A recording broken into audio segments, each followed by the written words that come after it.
Seringkali kajian keagamaan kita, termasuk peristiwa besar, mau itu Maulid, Isra Mi'raj, ataupun hari-hari besar keagamaan kita, terjebak dalam pengulangan tanpa pendalaman. Lalu apakah ini bisa dirayakan? Apakah mengucapkan hari Natal itu terlarang? Apakah, Maulid itu bisa dilakukan atau dianggap sebagai bid'ah? Begitupun dengan Isra Mi'raj. Seringkali hanya sekedar pengulangan tanpa pendalaman sama sekali. Maka pendekatan-pendekatan mengenai peringatan atau refleksi terhadap hari-hari besar itu harus kita ubah menjadi pendekatan yang lebih sifatnya kritis, yang tentunya tidak bertentangan dengan semangat Al-Quran. Kita dituntut untuk mengkaji ulang, membongkar pemahaman yang tentunya dianggap baku atau bahkan kaku jika memang terbukti tidak logis dan bertentangan dengan Al-Quran. Mari kita membahas tentang Isra Mi'raj sebagai sebuah pandangan alternatif yang lebih filosofis dan spiritual dengan mengkaji buku dari Nasir Makarim Shirazi, seorang ulama ahli teologi dan mufassir terkemuka dengan judul buku Isra Mi'raj. Nah, pertama kita menjelaskan dulu makna dari Isra Mi'raj itu sendiri tentunya di dalam Al-Quran. Nah, Isra per definisi merupakan perjalanan malam. Jadi ada spesifiknya, perjalanan malam. Ini kata Isra yang secara harfiah yang bisa kita maknai. Dari tentunya Masjidil Haram ke Masjidil Aqsa. Itu yang kemudian disebut sebagai Isra. Kemudian masuk ke konsep yang kedua, yaitu Mi'raj. Mi'raj, pengertian dalam Al-Quran merupakan kenaikan ke langit.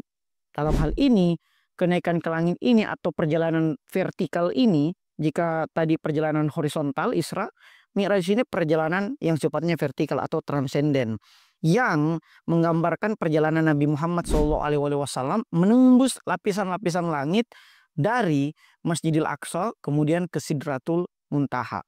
Nah, ini tidak lain dan tidak bukan tentunya karena kuasa dan kehendak Allah Subhanahu wa Ta'ala. Nah, pertanyaan kemudian, ketika kita menyelami hakikat Isra Mi'raj ini, apa sih esensi perjalanan Isra Mi'raj tersebut? Khususnya kaitannya dengan kondisi kita sekarang ini, yaitu masyarakat informasi yang mudah mendapatkan informasi sehingga kita bisa lebih kritis dalam menafsirkan esensi dari Isra Mi'raj itu sendiri. Nah, Isra Mi'raj ini tentu merupakan keniscayaan terhadap keimanan umat Islam. Dan ini merupakan perjalanan historis yang perlu kita terus produksi setiap tahunnya untuk apa? Memperkuat dan mempertebal keimanan kita. Bahwa perjalanan yang sangat monumental ini bukan hanya sekedar perjalanan fisik belaka, tetapi juga memiliki makna spiritual di balik perjalanan tersebut yang syarat akan hikmah. Nah, implikasi keimanan dari Isra Mi'raj ini tentunya membuat pemahaman yang sangat mendalam terhadap perjalanan tersebut untuk memperkokoh keimanan dan ketakwaan kita.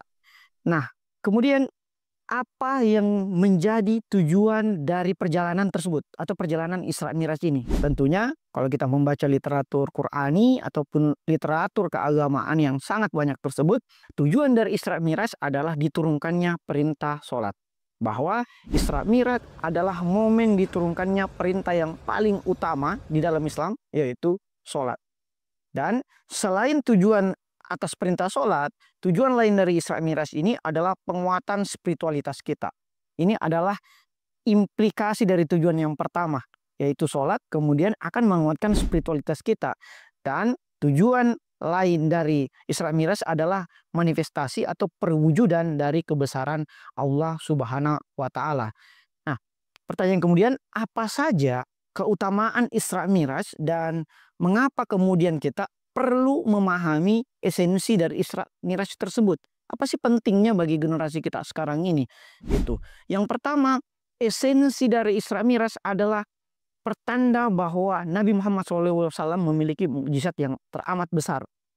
Kita tahu setiap nabi memiliki mukjizat. Misalnya kalau kita membandingkan dalam literatur yang sangat menarik, judulnya Falsafah Kenabian dari Murtada Mutahari, salah satu karakteristik nabi adalah memiliki mukjizat, yaitu kekuatan luar biasa yang diberikan langsung oleh Tuhan. Misalnya Nabi Musa bisa membelah lautan menggunakan tongkatnya. Misalnya Nabi Isa bisa menyembuhkan penyakit orang yang buta atau bahkan menghidupkan orang mati berkat izin Allah Subhanahu wa Ta'ala tentunya. Nah, mukjizat terbesar yang diberikan kepada Nabi Muhammad SAW adalah selain dia bisa melakukan perjalanan horizontal yang begitu cepat dari Masjidil Haram ke Masjidil Aqsa, dia juga diberikan perjalanan vertikal atau perjalanan transenden dari Masjidil Aqsa yang kita tahu sekarang ada di Palestina yang diperebutkan oleh 3 agama besar hingga ke Sidratul Muntaha atau langit ketujuh. Nah, esensi kedua dari Isra Miraj adalah bukti kenabian dari Muhammad SAW bahwa dengan diperintahkannya sholat kepada Muhammad langsung ke Sidratul Muntaha yang melewati beberapa langit dan kemudian bertemu dengan beberapa nabi, itu merupakan bukti yang sangat otentik terhadap nubuah dari Nabi Muhammad SAW. Dan ini juga merupakan sumber inspirasi bagi kita untuk selalu melakukan perbaikan atau perjalanan, yaitu Isra dan Mi'raj setiap hari. Sehingga Nabi Muhammad SAW dalam sabdanya menyebutkan bahwa sholat adalah mi'raj ruhani setiap umatnya. Dalam artian kita juga bisa melakukan mi'raj. Mi'raj apa yang harus kita lakukan? Mi'raj kita adalah sholat. Karena tujuan Isra Mi'raj adalah sholat.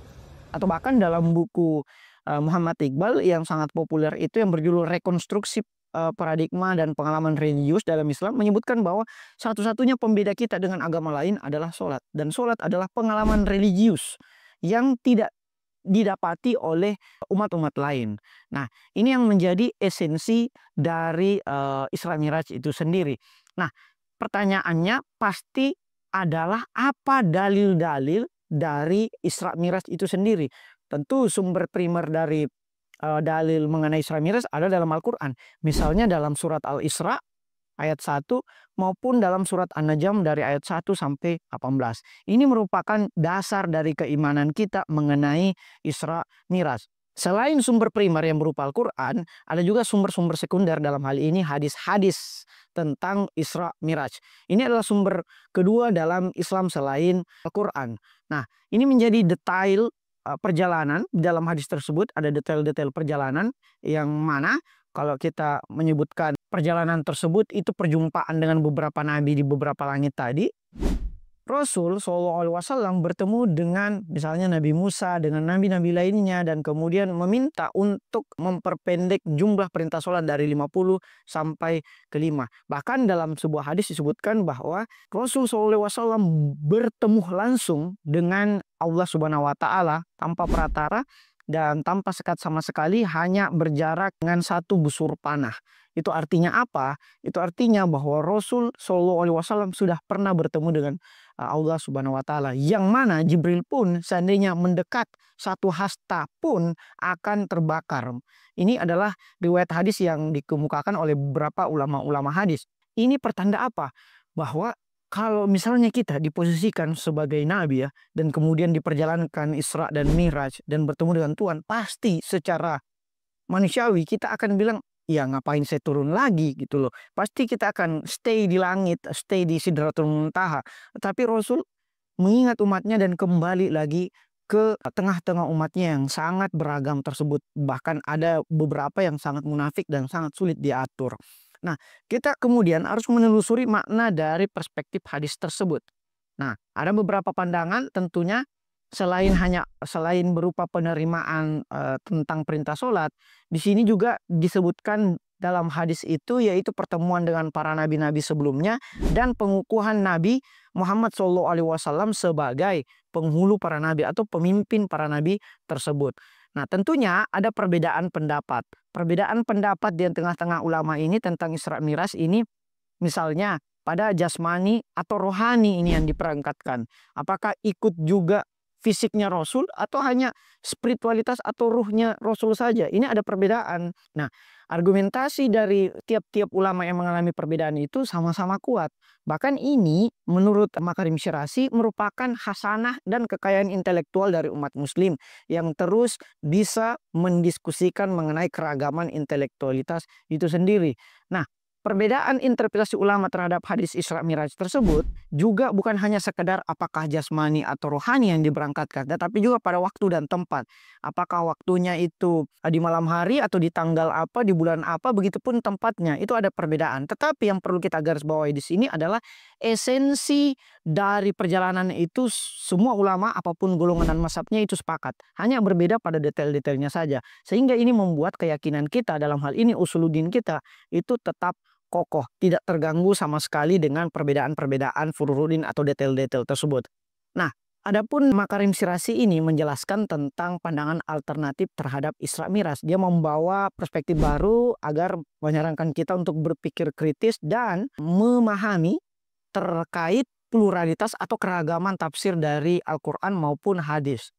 Nah, apa perspektif baru dari ulama kenamaan ini? Yaitu satu dimensi filosofis. Dalam buku ini dijelaskan tentang dimensi filosofis dari Isra Miraj sebagai perjalanan untuk meraih kesadaran ilahi. Ini adalah simbolisme perjalanan. Begitupun kita ketika kita ingin melakukan perjalanan, baik itu fisik maupun perjalanan intelektual, misalnya perjalanan yang sangat-sangat detail dijelaskan oleh Mullah Sadra yaitu Al-Asfar Al-Arba'ah, 4 perjalanan, itu merupakan bagian-bagian perjalanan kita sebagai manusia.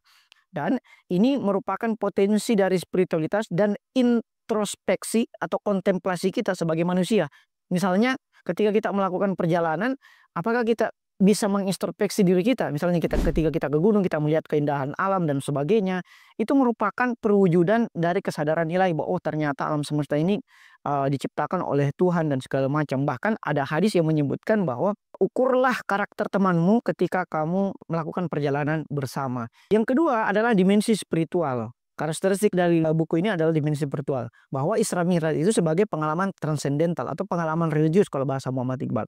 Ini membuat keimanan kita atau ketahuan kita semakin mendapatkan fundasinya.